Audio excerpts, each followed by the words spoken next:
ഇന്ന് മജിസ്ട്രേറ്റിന് മുന്നിൽ ഹാജരാക്കിയ രാഹുലിനെ വീണ്ടും റിമാൻഡ് ചെയ്തു. രാഹുൽ മാങ്കൂട്ടത്തിനെ കൊണ്ടുപോകുന്ന രംഗം, വൈദ്യപരിശോധനയ്ക്ക് ഇന്ന് കൊണ്ടുപോകുന്ന രംഗം ഒന്ന് കാണണം. അയാളെ ശരീരമൊക്കെ ഇല്ല കൊത്തി വലിച്ച് കൊണ്ടുപോകും പോലെ വേദനിപ്പിച്ച് കൊണ്ടുപോകുന്ന കണക്ക് വലിച്ച് പിടിച്ചാണ് അയാളെ കൊണ്ടുപോണത്. ആ രംഗം നമുക്കൊന്ന് കാണാം.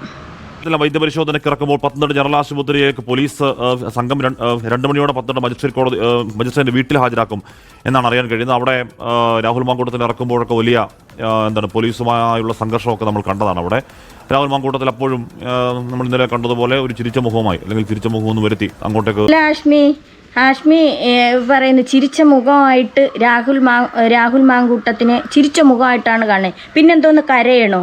തെറ്റ് ചെയ്യാത്ത ഒരാൾ കള്ളപീഡന കേസിൽ കുരുക്കി ഇട്ടിരിക്കുന്ന ഒരാളിനെ, പീഡനം അല്ലല്ലോ അവിടെ നടന്നത്, രണ്ടുപേരെയും സമ്മതത്തോടു കൂടിയാണല്ലോ അതിപ്പോൾ അവിടെ നടന്നിരിക്കുന്നത്. അതിന് പീഡനം എന്ന് വരുത്തി തീർത്ത്, ബലാത്സംഗം എന്ന് വരുത്തി തീർത്ത് ഇങ്ങനെയൊക്കെ ആക്കിയാൽ പിന്നെ എന്താണ് ചെയ്യണം? അയാൾ പിന്നെ എന്തോന്ന് ചെയ്യണം? ചിരിക്കല്ലാതെ പിന്നെ എന്തോന്ന് ഇരുന്ന് മോങ്ങണോ? അങ്ങോട്ടേക്ക് പോവാണ്. വൈദ്യപരിശോധനയാണ് അവിടെ നടക്കുന്നത്. അതിനിടയിൽ രാഹുൽ മാങ്കൂട്ടത്തിലുള്ള സുഹൃത്ത് ഫെനി നൈനാനി അതിജീവിതക്കെതിരെ പറയുന്ന ചില പ്രതികരണങ്ങൾ കൂടി പുറത്തു വന്നിരുന്നു. ചാറ്റ് വിവരങ്ങൾ പുറത്തുവിടുകയാണ് ഫെനി നൈനാൻ. അത് രണ്ടാമത്തെ കേസിൽ രാഹുലിനൊപ്പം ആരോപണ വിധേയനായ ആളാണ് ഫെനി. അപ്പോൾ അദ്ദേഹം പറയുന്ന ആ മുഖവരയ്ക്കാണ് എടുക്കേണ്ടതെങ്കിൽ കൂടിയും അയാൾ പറയണ മുഖവുരയ്ക്ക് എടുക്കാൻ വയ്യാത്ത എന്ത്? ഫെനി നൈനാൻ സുഹൃത്ത് അയാൾ പറയണ മുഖവുരയ്ക്ക് എടുക്കണ്ടെന്ന്. അതെന്ത് കാര്യം? അയാളെ എന്തുകൊണ്ട് ചോദ്യം ചെയ്യുന്നില്ല? അയാളെ എന്തുകൊണ്ട് അറസ്റ്റ് ചെയ്യുന്നില്ല? അയാളെ ചോദ്യം ചെയ്തല്ലേ ഇതിനെപ്പറ്റി അറിയാൻ പറ്റൂ. ഈ അതിജീവിത എന്ന് പറയുന്ന പെൺകുട്ടി ചാറ്റ് ചെയ്ത രാഹുൽ മാങ്കൂട്ടത്തിന് ചാറ്റ് ചെയ്ത ദൃശ്യങ്ങളെല്ലാം പുറത്തു വിട്ടു. ഫെനി നൈനാൻ എന്ന് പറയുന്ന ആൾ സുഹൃത്ത് എല്ലാം പുറത്തു വിട്ടു. അപ്പോൾ അയാളെടുത്ത് അത് ചോദിക്കണ്ടേ? ചോദിക്കാനുള്ള കാര്യത്തിന് അയാളെടുത്ത് ഒന്നും ചോദിച്ചിട്ടില്ല. അയാൾ ഫേസ്ബുക്കിൽ അത് പോസ്റ്റ് ചെയ്തു. അതാണിപ്പം വൈറലായിക്കൊണ്ടിരിക്കുകയാണ്. ഇപ്പം ജനങ്ങൾക്ക് ഒരുവിധം മനസ്സിലായി. ഇപ്പോഴെന്നല്ല, ഈ പാവ മനുഷ്യനെ അറസ്റ്റ് ചെയ്തുകൊണ്ട് പോകുമ്പോഴേ മനസ്സിലായി ഇതിൻ്റെ പിന്നിൽ ഒരു ഗ്യാങ് തന്നെ പ്രവർത്തിക്കുന്നുണ്ട്. ഈ പാർട്ടിപരമായിട്ട് ഈ പാവം മനുഷ്യനെ കൊടുക്കാൻ വേണ്ടിയിട്ട് ജനങ്ങളെ സപ്പോർട്ട് ചെയ്ത് MLA ആയ ഈ പാലക്കാട് MLA ആണ്. ഈ മനുഷ്യനെ ഏതൊരു കാര്യത്തിന് പോലും എതിർത്ത് നിൽക്കുന്ന ഒരു മനുഷ്യനാണ്. ഇയാളെ തകർക്കാൻ വേണ്ടിയിട്ട് പല ഗൂഢാലോചനകളും ബേക്കിൽ നിന്ന് നടക്കുന്നുണ്ട്. പല കള്ളക്കളികളും വിളിച്ചു പറഞ്ഞതുകൊണ്ട് ഇനി അങ്ങോട്ട് മുന്നോട്ട് കൊണ്ടുപോയാൽ അത് പറയുകയും ചെയ്യും. അതിൻ്റെ പേരിൽ ഈ പാവം മനുഷ്യനെ ഉള്ള കാലം ജയിലിൽ അടയ്ക്കണം. വേറെ ഒരു നിവർത്തിയില്ല. അല്ലെങ്കിൽ ഇത്രയും നാളായിട്ട് എവിടെയോ കിടന്ന ഒരു സ്ത്രീ ഈ 2 വർഷം കണ്ട കഴിഞ്ഞ ഒരു കേസിനെ കുത്തിപ്പൊക്കി എടുത്ത് കൊണ്ടുവന്ന് ഇത്രത്തോളം ആക്കണമെങ്കിൽ അതിൻ്റെ പിന്നിൽ നല്ല ഗൂഢാലോചന തന്നെ ഉണ്ട്. 2024 ബലാത്സംഗം ചെയ്ത ആളുമായി 2025 ഒക്ടോബറിൽ 3 മണിക്കൂർ ഒറ്റയ്ക്ക് സംസാരിക്കണമെന്ന് പറയുന്നതിന്റെ യുക്തി മനസ്സിലാകുന്നില്ല എന്ന് ഫെനി ഫേസ്ബുക്കിൽ കുറിക്കുന്നു. CK അഭിലാൽ വിവരങ്ങളുമായി ചേരുകയാണ്. കറക്റ്റ്. 2024 ഒരു ഹോട്ടൽ റൂമിൽ വെച്ച് ബലാത്സംഗം നടന്നു എന്ന് പറയുന്നു. ഇതിനു മുമ്പ് ഈ രാഹുൽ മാങ്കൂട്ടത്തിലും ഈ പെൺകുട്ടിയായിട്ട് സൗഹൃദത്തിലായിരുന്നു. അവർ നല്ല പ്രണയത്തിലായിരുന്നു. അപ്പോഴവരങ്ങോട്ടും ഇങ്ങോട്ടും ചാറ്റ് ചെയ്തു. അതിൻ്റെ ചാറ്റ് ചെയ്തിട്ട് പിന്നെ അവർ ആ സ്ത്രീ തന്നെ ഈ ഹോട്ടൽ റൂമിലോട്ട് വരണമെന്നും ഒക്കെ പറയണ ആ മെസ്സേജുകൾ ഫെനി നൈനാൻ പോസ്റ്റ് ചെയ്തു. അപ്പം ഇത് ആരെ പക്ഷത്താണ് തെറ്റ്? ഈ രാഹുൽ ഇതൊന്നും അറിയാതെ ഇരുന്ന സമയത്ത് ആ സ്ത്രീയാണ് ഇങ്ങോട്ട് വന്ന് നമ്പർ തപ്പിപ്പിടിച്ച് ചാറ്റ് ചെയ്തത്. അഭിലാൽ, ഈ പരാതിക്കാരിയുടെ വാട്സാപ്പ് ചാറ്റുകൾ, ഫെനി നൈനാനുമായി ഉണ്ടായിരുന്ന ചാറ്റുകളുടെ സ്ക്രീൻഷോട്ടാണ് ഇപ്പോൾ പുറത്തുവിട്ടിരിക്കുന്നത്. അതിലൂടെ എന്താണ് ഫെനി കമ്മ്യൂണിക്കേറ്റ് ചെയ്യാൻ ശ്രമിക്കുന്നത്? ഈ സുഹൃത്തായ ഫെനി നൈനാനും ഈ സ്ത്രീയും തങ്ങളിൽ ചാറ്റ് ചെയ്തായിരുന്നു. ഇയാളെ കാര്യം, മാങ്കൂട്ടത്തിൻ്റെ കാര്യം, അത് ഇയാളിപ്പം ഫെനി നൈനാൻ പുറത്തു വിട്ടു. ലൈംഗിക പീഡനം അല്ലെങ്കിൽ ബലാത്സംഗം ഉണ്ടായിട്ടുണ്ട് എന്ന പരാതിക്കാരിയുടെ അവകാശവാദത്തെ തള്ളിക്കളയുക എന്നുള്ളതാണ് ഈ ചാറ്റുകൾ പുറത്തുവിട്ടുകൊണ്ട് ഫെനി ഉദ്ദേശിക്കുന്നത്. 2024 ഇങ്ങനെ ഒരു ബലാത്സംഗം നടന്നിട്ടില്ല. ആ ഹോട്ടലിൽ രാഹുൽ മാങ്കൂട്ടത്തിനെ കൊണ്ടുപോയി ഇന്നലെ തെളിവെടുപ്പ് നടത്തി. അയാൾ അവിടെ പറയുന്നത് ശരിയാണ്. ഈ സ്ത്രീ ഇയാളെ പരിചയപ്പെട്ട് വന്നിട്ട് 1 മണിക്കൂർ അവിടെ സംസാരിച്ചു. അല്ലാതെ അങ്ങനെ ഒരു സംഭവമേ അവിടെ നടന്നിട്ടില്ല. അത് കറക്റ്റ് കാര്യമാണ്. അങ്ങനെ അവിടെ ആ ഹോട്ടലിൽ തെളിവെടുപ്പിന് തള്ളിക്കൊണ്ട് അയാൾ അതിനകത്ത് കയറ്റിയിട്ട് ഒരു തെളിവും കിട്ടിയിട്ടില്ല. അതിനുശേഷം ഇയാളെ വീട്ടിൽ കൊണ്ടുപോയി തെളിവെടുപ്പ് നടത്തിയപ്പോൾ പാവം ഒരു അമ്മ മാത്രമേ അവിടെ ഉള്ളൂ. ഈ അമ്മ പറയുന്നുണ്ട്, നിങ്ങൾ സാറന്മാർ കയറി എന്താന്ന് വെച്ചാൽ ചെയ്യുക, എന്തേലും തെളിവുണ്ടെങ്കിലും എടുത്തോണ്ട് പോവാൻ. ലാപ്ടോപ്പിനൊക്കെയാണ് പോയത്. പിന്നെ ചില ന്യൂസുകളിലൊക്കെ പറയുന്നുണ്ട് അതിൻ്റെ പാസ്വേഡ് പറഞ്ഞു കൊടുക്കുന്നില്ല എന്ന്. ഇയാൾക്ക് ഉള്ള തെളിവിനെ നശിപ്പിക്കും. ഇത്രത്തോളവും ചെയ്യാമെങ്കിൽ ആ ലാപ്ടോപ്പിനകത്തായിരുന്നാലും മൊബൈലിനകത്തായിരുന്നാലും പാസ്വേഡ് പറഞ്ഞു കൊടുത്ത് അവരെ കയ്യിൽ കിട്ടിക്കഴിഞ്ഞാൽ തെളിവുകൾ നശിപ്പിക്കും എന്നുള്ളത് കൊണ്ടാണ് ഈ മനുഷ്യൻ പറയാത്തത് എന്നാണ് അറിയാൻ കഴിഞ്ഞത്. അമ്മ പറയണത് സാറന്മാരെന്ത് വേണമെങ്കിലും എടുത്തോണ്ട് പോയി. ചെന്ന് നോക്കിയപ്പോൾ അവിടെ ഒന്നുമില്ല, കുറേ പഴം തുണികൾ മാത്രം കിട്ടി. അവർ വെറും കൈയോടെ അവിടെ നിന്ന് ഇറങ്ങിപ്പോയി. കാര്യങ്ങൾ നിയമപരമായി അനുകൂലമാക്കുന്നതിനോടൊപ്പം തന്നെ പൊതു സമൂഹത്തിൽ നിലനിൽക്കുന്ന തെറ്റിദ്ധാരണ ഏതെങ്കിലും ഉണ്ടെങ്കിൽ അതിനെ പരിഹരിച്ചുകൊണ്ട് കാര്യങ്ങൾ കൂടുതൽ അനുകൂലമാക്കുക എന്നുള്ള ലക്ഷ്യം കൂടി ഈ പോസ്റ്റിനുണ്ട്. 2024 ഏപ്രിൽ മാസം 8-ാം തീയതി തിരുവല്ലയിലെ ഹോട്ടലിൽ വെച്ച് രാഹുലിനാൽ ലൈംഗിക പീഡനത്തിനിരയായി അല്ലെങ്കിൽ ബലാത്സംഗം ചെയ്യപ്പെട്ടു എന്നുള്ളതാണ് പരാതിയുടെയും മൊഴിയുടെയും. അത് പരാതിക്കാരിയുടെ മൊഴിയല്ലേ? അവർ കള്ളമൊഴി കൊടുത്തിരിക്കുന്നതെന്നാണ് അറിയാൻ കഴിയണത്. അവിടെ വെച്ചൊരു പീഡനമേ നടന്നിട്ടില്ല. രാഹുൽ പറഞ്ഞു കാനഡയിലാണ് ഈ സ്ത്രീക്ക് ജോലി. അപ്പം അവിടെ ഈ സ്ത്രീ തന്നെ ടിക്കറ്റ് എടുത്ത് കൊണ്ടുപോവാമെന്ന് പറഞ്ഞ് കൊണ്ടുപോയി. ഇവർ സൗഹൃദത്തിലായിരുന്നല്ലോ, അവർ ഭയങ്കര ഇഷ്ടത്തിലായിരുന്നു. അങ്ങനെ അവിടെ വെച്ചിട്ട് അവർ ബന്ധത്തിലേർപ്പെട്ടു. അപ്പം അതിനുശേഷം ഈ സ്ത്രീക്ക് മെഡിക്കൽ ഫീൽഡോ അങ്ങനെ എന്തോ ലാബിലോ അങ്ങനെ എന്തോ പരിപാടിയാണ്. അപ്പം അവരതിൻ്റെ ഇതൊക്കെ കുത്തിയെടുത്ത് വെച്ചിട്ട് സൂക്ഷിച്ചു വെച്ചിരുന്നു ഉള്ളടക്കം. എന്നാൽ ഈ സംഭവം നടന്നു എന്ന് പറയുന്ന തീയതി പിന്നിട്ടിട്ട് 18 മാസം കൂടി കഴിയുമ്പോൾ, അതായത് ഒക്ടോബർ മാസം 2025 വർഷത്തിൽ ഫെനി നൈനാനുമായി നടത്തിയ വാട്സപ്പ് ചാറ്റിന്റെ വിശദാംശങ്ങളാണ് അദ്ദേഹം ഫേസ്ബുക്ക് കുറിപ്പിലൂടെ പുറത്തുവിട്ടിരിക്കുന്നത്. അതിൽ പറയുന്നത് ഇപ്രകാരമുള്ളതാണ്: രാഹുലുമായി കൂടിക്കാഴ്ചയ്ക്ക് അവസരം ഒരുക്കണം എന്നുള്ള കാര്യമാണ് ചാറ്റിലൂടെ പരാതിക്കാർ. അങ്ങനെ സംസാരിക്കാൻ പറ്റുമോ? അങ്ങനെ നടന്ന ഒരു സംഭവത്തിൽ പിന്നെ വീണ്ടും വരുമോ? ഇല്ലല്ലോ. ആവശ്യപ്പെടുന്നത് അങ്ങനെ നിരന്തരം ആവശ്യപ്പെട്ട ഘട്ടങ്ങളിൽ ആദ്യഘട്ടത്തിൽ അവഗണിക്കുന്നു. പിന്നീട് പാലക്കാട് ഓഫീസിലെത്തിയാൽ കാണാം എന്നുള്ള നിർദ്ദേശം ഫെനി വെക്കുകയാണ്. എന്നാൽ അത് കൂടുതൽ രാഷ്ട്രീയ പ്രവർത്തകരുമായി ഒക്കെ തന്നെ കാണേണ്ട സ്ഥിതി ഉണ്ടാകും. അതിനാൽ ഫ്ളാറ്റിൽ കൂടിക്കാഴ്ച നടത്തിയാലോ എന്നുള്ള അഭിപ്രായം പരാതിക്കാർ തന്നെ പങ്കുവെക്കുന്നു. എന്നാൽ ഫ്ളാറ്റിലേക്ക് എത്തുമ്പോൾ സെക്യൂരിറ്റി ജീവനക്കാരൻ അത് രേഖപ്പെടുത്താനുള്ള സാധ്യതയുണ്ട്. അങ്ങനെയാണെങ്കിൽ ഇതെല്ലാം അതിൽ എഴുതിയിട്ടുണ്ട്. ഈ പരാതിക്കാരി ആ വാട്സപ്പ് പോസ്റ്റിൽ എല്ലാം എഴുതിയിട്ടുണ്ട്. സെക്യൂരിറ്റി കാണുമെന്നും അവിടെ വന്നാൽ കുഴപ്പമാണല്ലോ എന്നുള്ളതെല്ലാം അതിലുണ്ട്. സെക്യൂരിറ്റി കണ്ടാൽ അതൊക്കെ വിഷയമല്ലേ. വാഹനത്തിൽ വെച്ച് കൂടിക്കാഴ്ച നടത്താൻ ഒരു ഡ്രൈവ് പോകാമെന്നുള്ള ആശയം അവർ തന്നെ മുന്നോട്ട് വെക്കുന്നു. എന്നാൽ MLA ബോർഡ് വെച്ച വാഹനം ഒഴിവാക്കാം, താൻ വരുന്ന വാഹനത്തിൽ യാത്ര പോകാം, ഏറ്റവും ചുരുങ്ങിയത് സ്വകാര്യമായി 3 മണിക്കൂർ സമയമെങ്കിലും കാണണം എന്നുള്ളതാണ് പരാതിക്കാരിയുടെ ചാറ്റെന്ന് അവകാശപ്പെട്ടുകൊണ്ട് ഫെന്നി ഫേസ്ബുക്കിൽ പങ്കുവച്ചിട്ടുള്ളത്. ഇത് പരാതിക്കാരിയുടെ ചാറ്റ് തന്നെയാണോ എന്നുള്ളത് പരാതിക്കാരിയുടെ ചാറ്റ് തന്നെ. ഇനി അത് മറയ്ക്കാൻ നോക്കണ്ട. ഫെന്നിനായി ഞാൻ പറഞ്ഞത് പരാതിക്കാരിയുടെ ചാറ്റ് തന്നെ. ഒരു സുഹൃത്തുക്കളായിരുന്നു, രാഹുൽ മാങ്കൂട്ടത്തിനെ ഇങ്ങനെ അറിയിക്കണമെന്ന് എല്ലാം പറഞ്ഞത് അവർ തന്നെ. പിന്നീട് വിശദമായ പരിശോധനയിൽ സൈബർ സെല്ല് കണ്ടെത്തേണ്ടതും സ്ഥിരീകരിക്കേണ്ടതുമാണ്. എന്തായാലും ഫെനി പങ്കുവച്ചിരിക്കുന്ന വിശദാംശങ്ങൾ ഇപ്രകാരമുള്ളതാണ്. അതായത് അദ്ദേഹത്തിന്റെ അവകാശവാദം എന്നുള്ളത് 2024 ഏപ്രിൽ മാസത്തിൽ ലൈംഗിക പീഡനത്തിന് ഇരയായ അതേ ആളുമായി വീണ്ടും സ്വകാര്യമായി അന്ന് ലൈംഗിക ബന്ധത്തിൽ ഏർപ്പെട്ട് അന്ന് ബലാത്സംഗം ചെയ്തെങ്കിൽ പിന്നെ വീണ്ടും 3-4 മണിക്കൂർ കാണണം, സംസാരിക്കണമെന്ന് പറയോ? കൃത്യമായി ഒരു ബലാത്സംഗ കേസ് വന്നു കഴിഞ്ഞാൽ കൃത്യമായി അതിൻ്റെ നിയമപ്രകാരമുള്ള നടപടിക്രമങ്ങൾ പൂർത്തിയാക്കണം. ആ നടപടിക്രമങ്ങൾ പൂർത്തിയാക്കിയിട്ട് മാത്രമേ ശരിക്കും മുന്നോട്ട് പോകാൻ പറ്റുള്ളൂ. ഇപ്പോൾ ഏറ്റവും ലേറ്റസ്റ്റ് ആയുള്ള കാര്യം, രാഹുൽ മാങ്കൂട്ടത്തിനെ ഇനി ചോദ്യം ചെയ്യേണ്ട, മതിയാക്കി പോലീസ് തന്നെ അവസാനം ഇപ്പോൾ ജനറൽ ആശുപത്രി ചെക്കപ്പിന് കൊണ്ടുവന്നിരിക്കുകയാണ്. ഇന്ന് വൈകുന്നേരം വരെ പോലീസിന് സമയമുണ്ടെങ്കിലും അവർക്ക് രാഹുൽ മാങ്കൂട്ടത്തിനെ കൊണ്ടു നടക്കുന്നത് വലിയ തലവേദനയാണ് എന്നുള്ള നിലയിലാണ് എത്തിയിരിക്കുന്നത്. രാഹുൽ മാങ്കൂട്ടത്തിനെ തലവേദന മാത്രോ? അയ്യോ, ലവന്മാര് മുട്ടയേറിയും തുടങ്ങി, ചീമുട്ടയേറി. ആ ചീമുട്ട എറിയണേൻ്റെ ഇടയിൽ എത്ര പീഡനങ്ങൾ, എത്ര പെമ്പിള്ളേരെ പീഡിപ്പിച്ചവന്മാർ കാണുമെന്നറിയാം. ചീമുട്ട എറിയണവന്മാർ തിരിച്ച് കോടതിയിൽ എത്തിക്കുകയാണ്. എത്തിച്ചു കഴിഞ്ഞാൽ നാളെ ജാമ്യ ഹർജി പരിഗണിക്കും.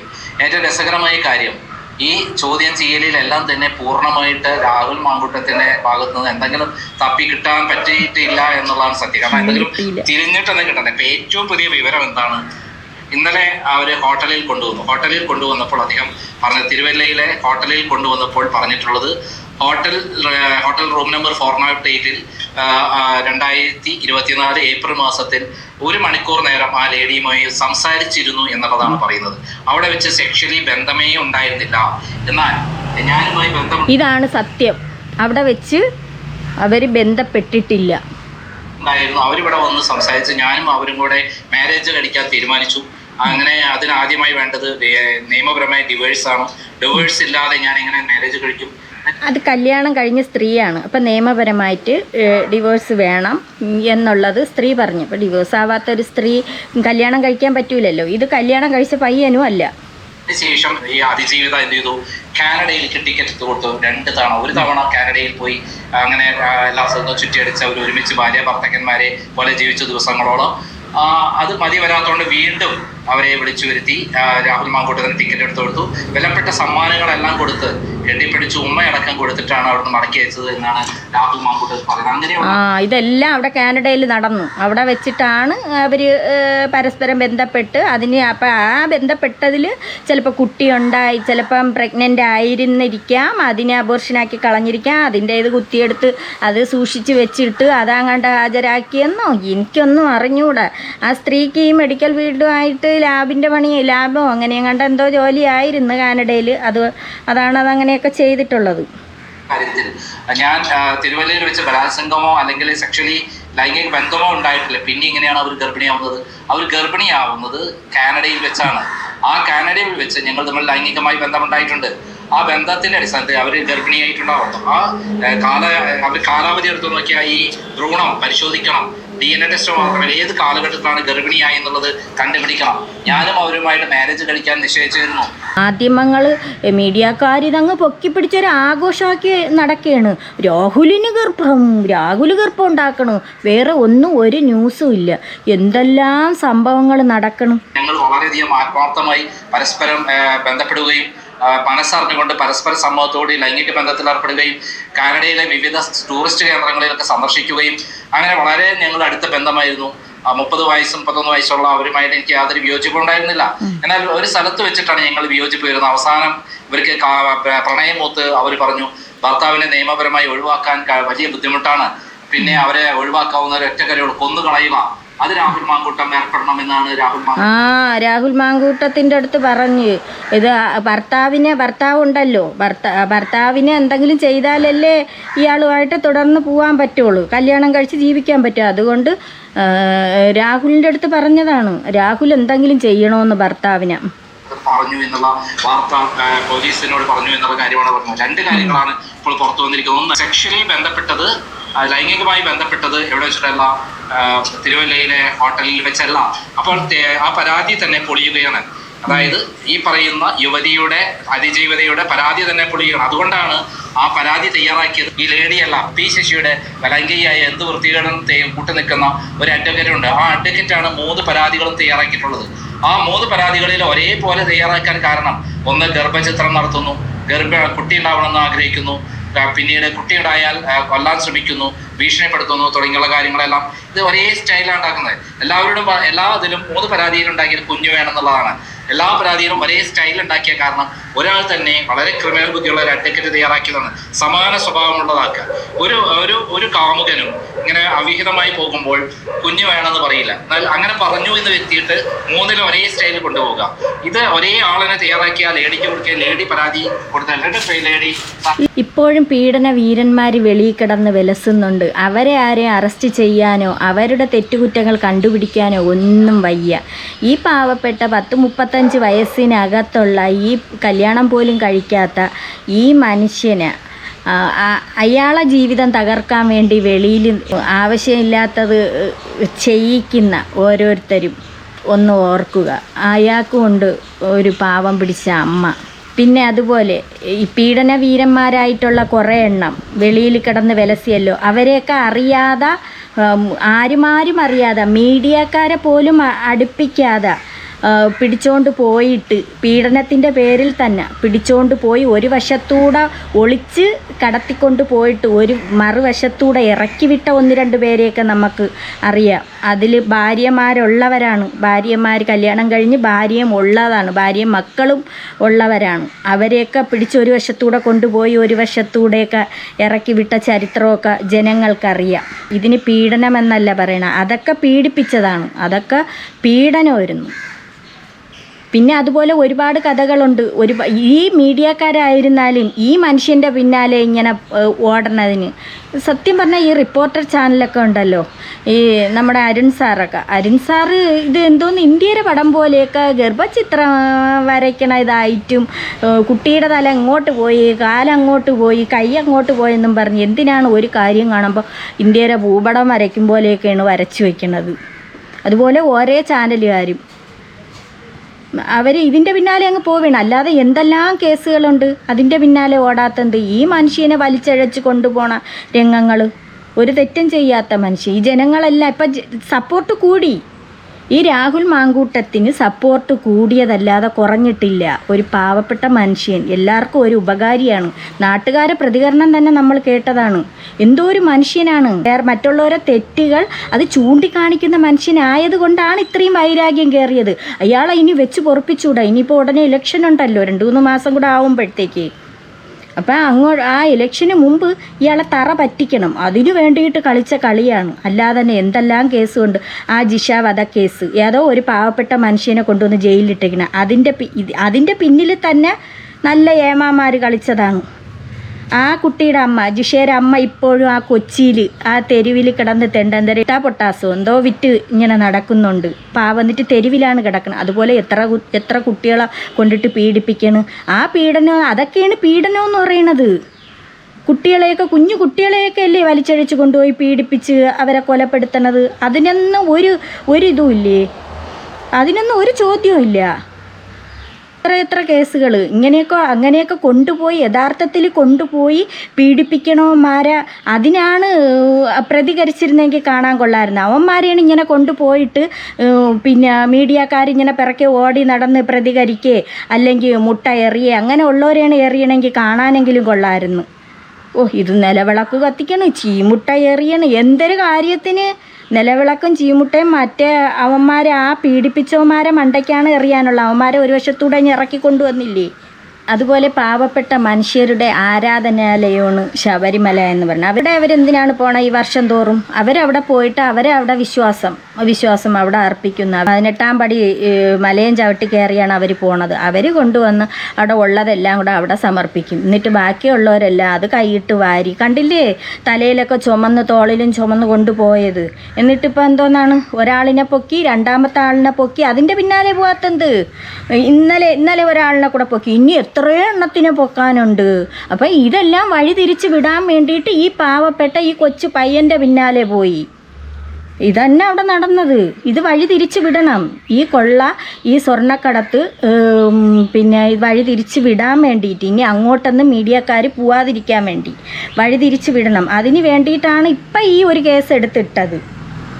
ഈ മീഡിയക്കാർ ഇപ്പം വേറെ ഒന്നിൻ്റെ പിന്നാലെയും പോണില്ല. രാഹുലിൻ്റെ അവിഹിതം എന്നും പറഞ്ഞും കൊണ്ടാണ് പൊക്കി പിടിച്ചുകൊണ്ട് ഇങ്ങനെ ഓടണത്. അരിയാഹാരം കഴിക്കണ മലയാളികൾക്ക് എല്ലാവർക്കും അറിയാം ഇത് പീഡനമല്ല, അതിജീവിതേ നമ്മളെ രാഹുലും ചേർന്ന് അവർ സ്വന്തം ഇഷ്ടപ്രകാരം ബന്ധത്തിലേർപ്പെട്ടതാണ്. പിന്നെ അവസാനം പറയുന്നുണ്ട് ഇന്ന് രാഹുൽ തുപ്പി തൂറി ഇതെല്ലാമാണ് പറയണത്. മോന്തയെ തുപ്പിക്കൊടുത്ത് പിന്നെന്തോന്ന് ജെട്ടി വാങ്ങിക്കാനായിട്ട് ജെട്ടിയിൽ ഓട്ട വീണ് അങ്ങനെ ജെട്ടി വാങ്ങിക്കാൻ 100 രൂപ പിച്ചതണ്ടി, ചെരുപ്പ് വാങ്ങിക്കാൻ പിച്ചതണ്ടി എന്നൊക്കെ പറയണം. പിന്നെ 100 രൂപ 500 രൂപ എടുക്കാൻ ഇല്ലല്ലോ. ഈ അതിജീവിതരെടുത്ത് പിച്ചതണ്ടേണ്ട ഗതികേട് വന്നില്ലേ രാഹുൽ മാങ്കൂട്ടത്തിന്. കൊള്ളാം, പൊളിയായിട്ടുണ്ട്. എന്താ കോടതി തെളിയിക്കട്ടെ ഇതിൻ്റെ പിന്നിൽ ആരൊക്കെയാണ് കളിച്ചതെന്നും ആരൊക്കെ കുരുങ്ങുമെന്നും ഇനി നമുക്ക് കാത്തിരുന്ന് കാണാം.